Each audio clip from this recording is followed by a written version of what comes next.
بسم اللہ الرحمن الرحیم۔ السلام علیکم ورحمۃ اللہ وبرکاتہ۔ عابد راجہ چینل کی طرف سے آج میں اپنے دوستوں کو بتاؤں گا کہ آپ دن رات اپنے رب کا شکر کیسے ادا کر سکتے ہیں۔ اس سے پہلے میں اپنے تمام دوستوں سے گزارش کروں گا کہ اگر میرے چینل عابد راجہ کو آپ نے ابھی تک سبسکرائب نہیں کیا تو ضرور کر لیں تاکہ ڈیلی آپ تک اچھی ویڈیو پہنچ سکیں۔ تو سٹارٹ کرتے ہیں آج کا لیسن۔ بسم اللہ الرحمن الرحیم۔ روایت میں ہے کہ حضرت ابراہیم علیہ السلام صبح کے وقت یہ دعا پڑھتے تھے۔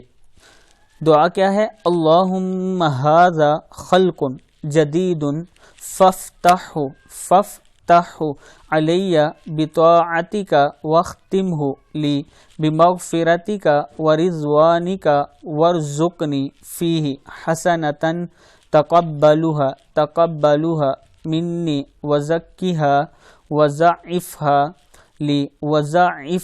لی وما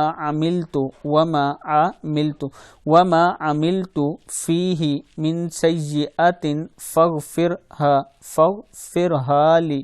کیا ہے یہ؟ فاغفرھا لی انک غفور رحیم ودود کریم۔ اس دعا کو صبح کے وقت پڑھ لے، اس نے اس دن کا شکر ادا کیا، اور جو شام کو پڑھ لے گا اس نے رات کا شکر ادا کیا ہوگا۔ اس دعا کو ضرور یاد کریں اور صبح و شام بے شک ایک مرتبہ پڑھ لیا کریں تاکہ اپنے رب کا شکر ادا ہو سکے۔ السلام علیکم ورحمۃ اللہ وبرکاتہ۔